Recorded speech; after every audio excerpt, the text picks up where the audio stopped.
Hello. So, I thought I would start by telling you a little bit about how I became an artist and my journey, and then show a few of my pieces to you so you can sort of see the culmination as it goes through the years. So, this is a piece that I am presenting here at the Lumiere Festival, A Telling of Light, and it is an homage to people who have died of COVID in England this past 18 months.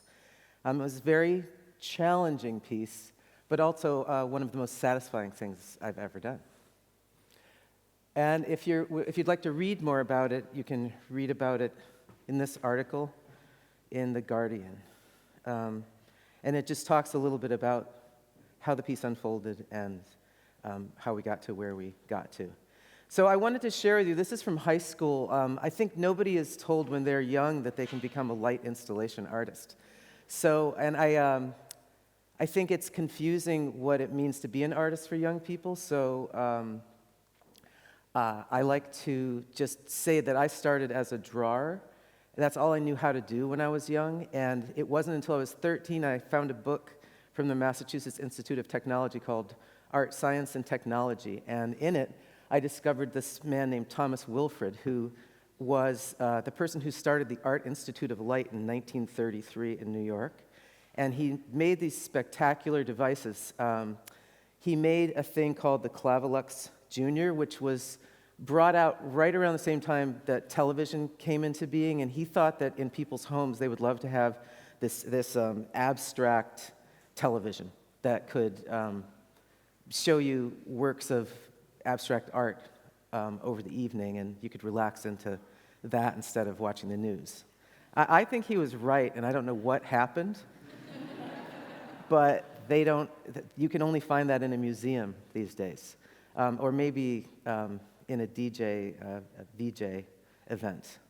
So these are the discs that he used that you could place in that structure, and they'd play the Lumia art. This is his secret soundboard that he never let anyone, sound and light board that he never let anyone see behind the curtain, but he made Lumia art with it in the 30s, and this is what it looked like. And he was very secretive about how he made these things. And I found him just utterly fascinating in this notion of light. At a similar time, I went to see my first dance concert with Alwyn Nikolai, and it just kind of stupefied me, and I knew from that moment on that I wanted to do some version of light art. So this is me in college. It's the first experiments I did in my, like 18 and 19. I tried to recreate his work in a black box studio in a program called Expanded Arts at Ohio State. But over the years, I became fascinated in light generally. So I got very interested in optics, but in an analog sort of way, just as a seer, not as a scientist. And this is something that I gutted out of a video projector and put on a rotating mount that you could look through and also project into, and it shows light. And it's living on a surveyor's tripod. And so I made works over the years that were gallery-based, and also started doing large-scale projections. This is another lens. I call it the lens broom. And I started making things like this more in graduate school. I went to graduate school in my 40s after I had been a lighting designer for many years and became a light installation artist. This is a banjo that I turned into a light that you can play live and wirelessly, and you can climb a tree and do it if you'd like. And so I made some films with things like that. In graduate school, in my 40s at Stanford, I decided to, am I at 10 minutes? Or am I at 10 minutes right now? Oh, I see. No, I have 10 minutes. Oh, that's good. Okay, so, so this is this painting, which is Van Gogh's Night Cafe spinning. And what I decided to do, a painter wanted to collaborate with me and wanted me to light her painting, and I said, no, that's not what we're going to do. So I took her painting, and I spun it, and I shook my video projector, and I pulled all the color out, and I said, I'm going to make a painting with light. So this is what it ended up looking like. And I did iterations of this for 10 years. And the last iteration of it that I did was at the Lumiere Festival in London. And I think is it going? It's going, but it needs some sound if you could turn the sound up a little.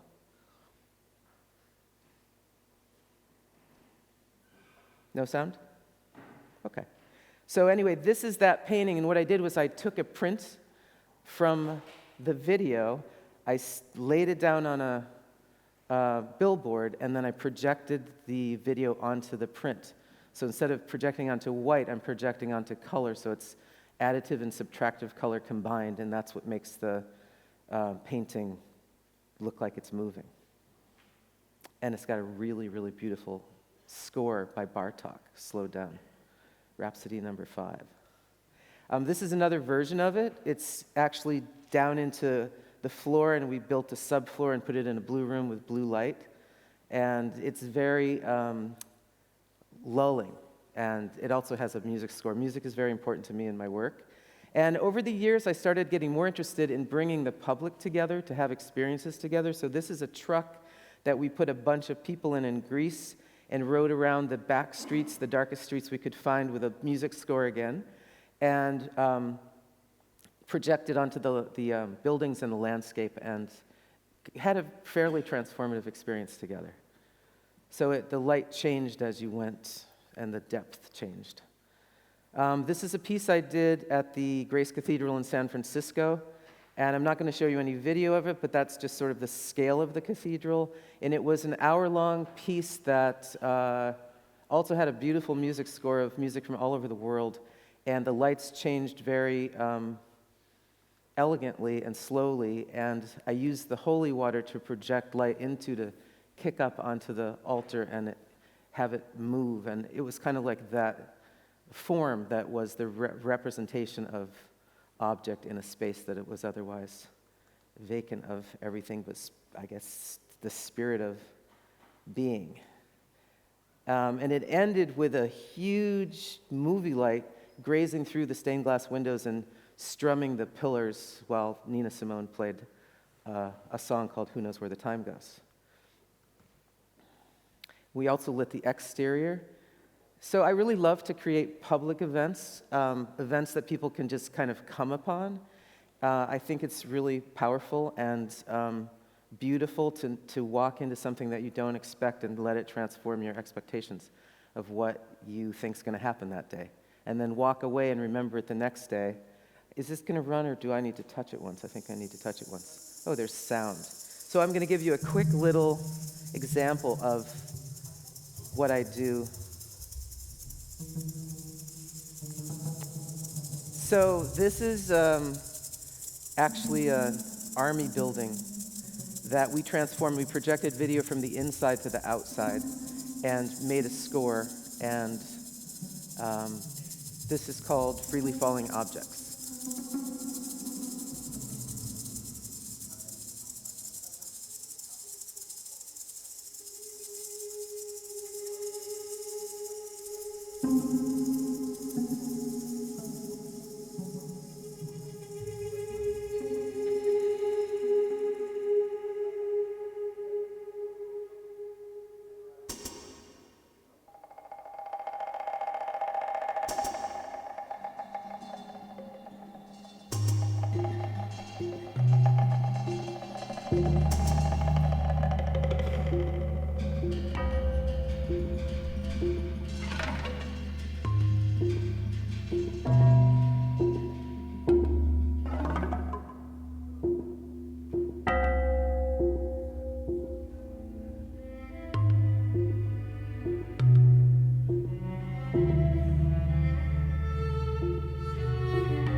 And I might add here that I really love working with the relationship between static space and light, and I like the idea that light can transform architecture. And in this particular piece, I like the interior and the exterior moving between each other, almost like a breath. And that happens a lot in my work, and you'll see it in the Penshaw Monument as well.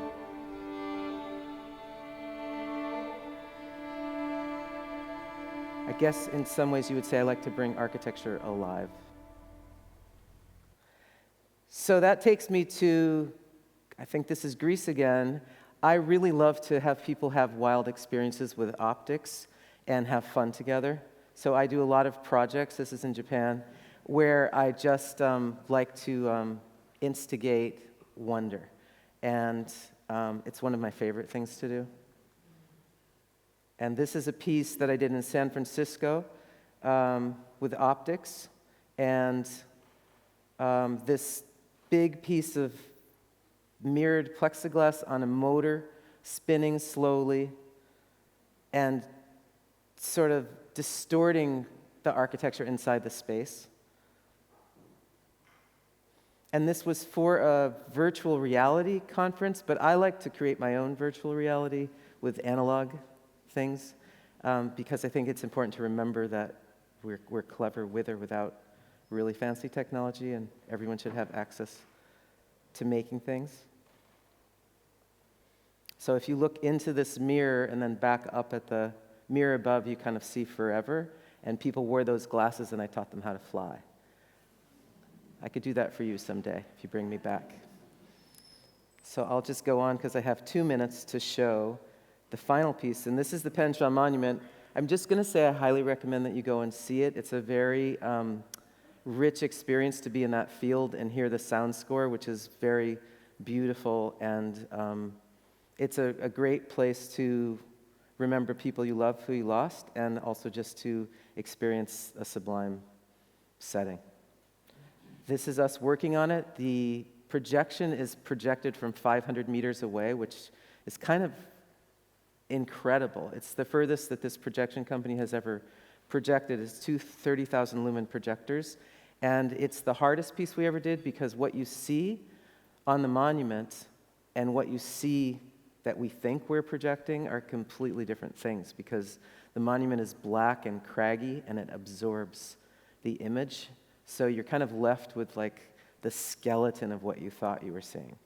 It was, that said, really one of the most satisfying artistic experiences I've ever had. You can walk up to it. Nobody will tell you, but it's more beautiful if you walk up to it. And on a cloudy night, you can see the light rays, and that's really beautiful.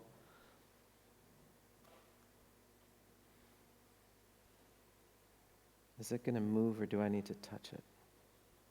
I think I need to touch it. So this is just a little whisper of video from, it's very hard to capture on an iPhone, but I tried.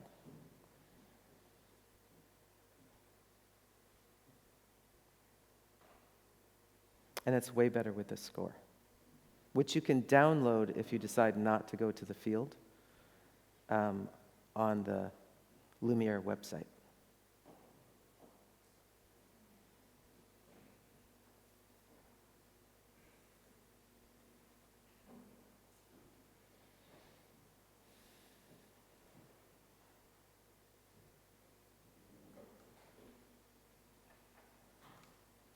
Thank you very much.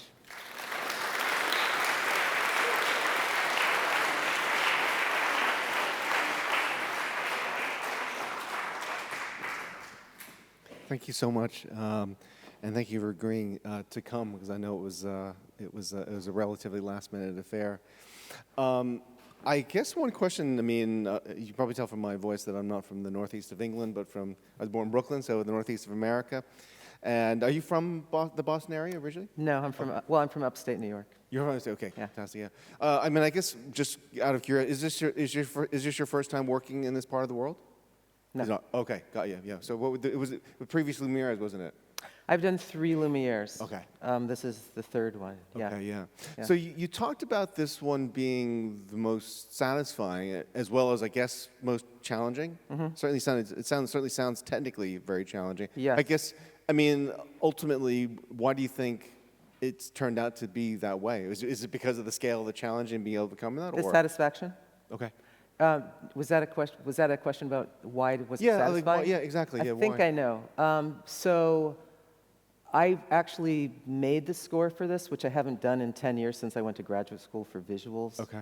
So I'm kind of marrying my visual and music practice back together. Okay. And that was incredibly rich. Also, the content of this piece was so meaningful to me. Okay. And to everyone, and it felt like a real, what do I want to say, like a responsibility to try to do it really, really well and Yeah. bring honor to people. And it's really satisfying to make abstract work imply something meaningful that connects people back to what's important to them. Because I think a lot of people say, you know, my kid could do that. Or, Sure. and I like the idea of bringing the abstract into the Okay. into a place of meaning. It's really So now you worked with, is it Ian Winters? Ian Winters, Ian yeah. Winters, okay. And so just ultimately, what's the sort of division of labor, if you will? So Ian and I have been working together for 20 years. Okay. I used to hire him when I was a lighting designer for dance and music. Okay. And I started doing video, and he would technically bring my visuals into, he did the technical part. But over the years, we became more and more collaborative artistically. And I would say this particular collaboration was the most fully realized collaborative artistic experience that we've had together so far, where we were equal in the vision and in the execution. He's incredibly savvy at all the technical things that have to do with video, and I do all the things with light. And then we overlap in a really great way. And aesthetically, we have a good respect for each other and our sensibilities. And yeah, so it was the fullest, richest artistic collaboration we've ever had.